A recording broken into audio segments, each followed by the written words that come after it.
အမြောက်တံမဆဲနိုင်သေးတဲ့တော်ဝင်ကန်းနာစူပါစီအင်္ဂါညချန်ပီယံလိပွဲစဉ်3ပွဲကြို3သက်ချက်မြောက်ညီကိုရီအားလုံးပဲမင်္ဂလာပါ Playmaker ဂျာနယ်ကနေပြန်လည်ကြိုဆိုပါရ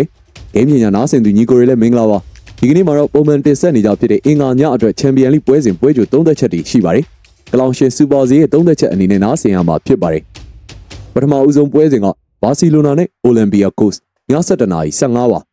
လက်ရှိဘာစီလိုနာကဒဏ်ရာပြဿနာအများပြားနေပါဒါပေမဲ့တိုက်စစ်မှာရာမန်နဲ့ Rashford တို့လိုအရေးသွေးမြင့်တဲ့ကစားသမားတွေရှိနေတာကြောင့် PSG နဲ့အရှုံးကနေရုံးထနိုင်စွမ်းရှိပါတယ်။ Olympiacos ကတော့ဒီယာဒီချန်ပီယံလိမှာနိုင်ပွဲမရသေးုံမဟုတ်ပဲသွင်းဂိုးလည်းမရှိသေးပါဘူး။ဒါအပြင်အဲ့ဒီဂရိကလပ်ဟာစပိန်အသင်းတွေကိုဥရောပအဝေးကွင်းမနိုင်ဘူးပဲတွားကန်ခဲ့တဲ့16ချိန်မှာလည်း14ချိန်ရှုံးထားပါတယ်။ဒါကြောင့်ကက်တလန်သားတွေနှစ်ဂိုးပြက်ကနေစကြည့်ရမယ့်ပွဲစဉ်မျိုးလို့သုံးသပ်ထားတာဖြစ်ပါတယ်။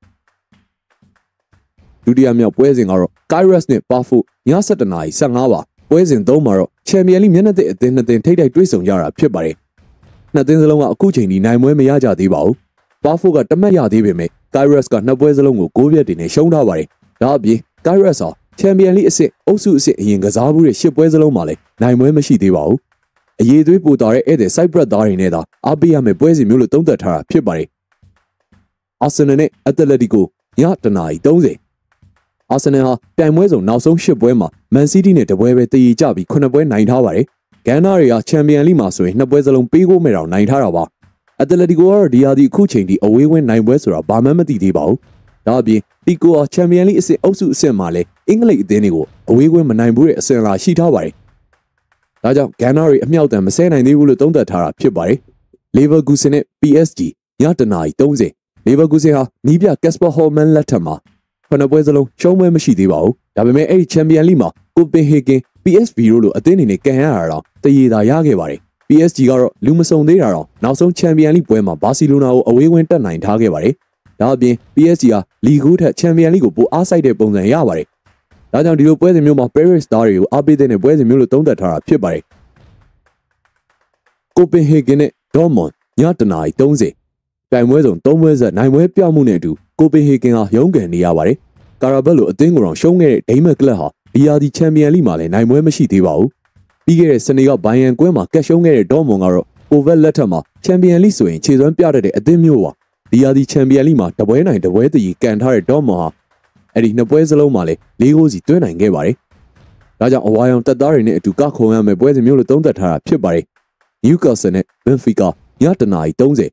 ရာသီအစောပိုင်းကထက်ရလပိုင်းပိုကောင်းလာပေမဲ့နိုင်လိုက်ရှုံးလိုက်ဖြစ်နေတဲ့ကာဆယ်ရဲ့ခြေစွမ်းဟာမတည်ငြိမ်သေးပါဘူး။ဘင်ဖီကာကတော့မော်ရင်ညိုလက်ထက်မှာခံစစ်ကိုအတော်လေးဂယူးဆိုင်တာတွေ့ရပါတယ်။ဒါကြောင့်လဲပေါ်တူဂီကလပ်ဟာနောက်ဆုံး6ပွဲမှာ4ပွဲဟာပေးကိုမရှိခဲ့ပဲဂိုးပေးရတဲ့2ပွဲမှာလည်းတကိုးစီသာပြန်ပေးခဲ့ရပါတယ်။ချန်ပီယံလိမှာလည်းတမတ်မှမရသေးတာကြောင့်မော်ရင်ညိုဟာဒီချိန်မှာအင်္ဂလန်မြေမှာလည်းအနိုင်ဆုံးမရှုံးရေးကိုသာဥတီလာနိုင်ပါတယ်။ဒါကြောင့်ဒီလိုပွဲစဉ်မျိုးမှာစိန်ချမ်းဘတ်မှာပြင်းရည်စရာညာချမ်းတစ်ခုဖြစ်မှာပါလို့သုံးသပ်ထားတာဖြစ်ပါတယ်။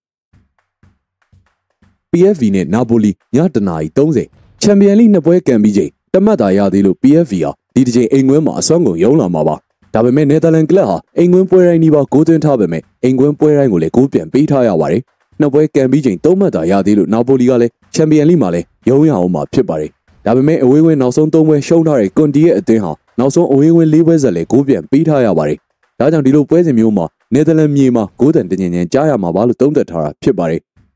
်နောက်ထပ်ပွဲစဉ်ကတော့ Saint Squilla နဲ့ Inter Milan ည1:30ပါ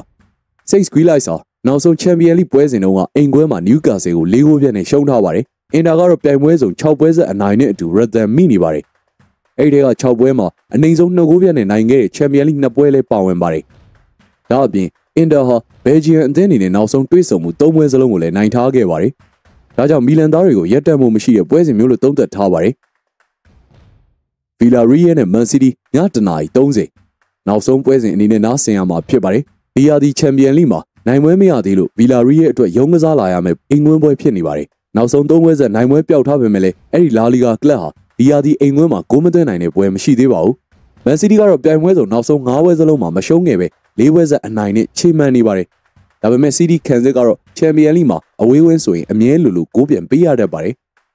ဒါကြောင့်ဒီလိုပွဲတွေမျိုးမှာစပိန်မြေမှာဂိုးရင်းနဲ့နေတင်းပြတ်နေမှာပါလို့သုံးသပ်ထားတာဖြစ်ပါတယ်။ Playmaker ဂျာနယ်နားဆင်သူညီကိုတွေအားလုံးကျေးဇူးတင်ရှိပါတယ်။ဂိမ်းပညာနားဆင်သူတွေလည်းကျေးဇူးတင်ပါတယ် ဒီကနေ့တင်ဆက်ပေးခဲ့တာတော့ချန်ပီယံလိပွဲစဉ်3ပွဲကြို3သက်ချက်တွေပဲဖြစ်ပါတယ်ညီကိုရဲ့3သက်ချက်တွေကိုလည်းကောမန့်မှာဝေဖန်အကြံပြုလို့လည်းရပါတယ်အားလုံးကျေးဇူးတင်ပါတယ်ကျွန်တော် Playmaker ရဲ့နောက်ဆုံးရပွဲကြို3သက်ချက်တွေနဲ့သတင်းချက်လက်တွေကိုကြိုတင်သိရှိဖို့အတွက်လည်းကျွန်တော် Playmaker ရဲ့ Telegram Channel မှာလာရောက်ဖတ်ရှုလို့လည်းရပါတယ်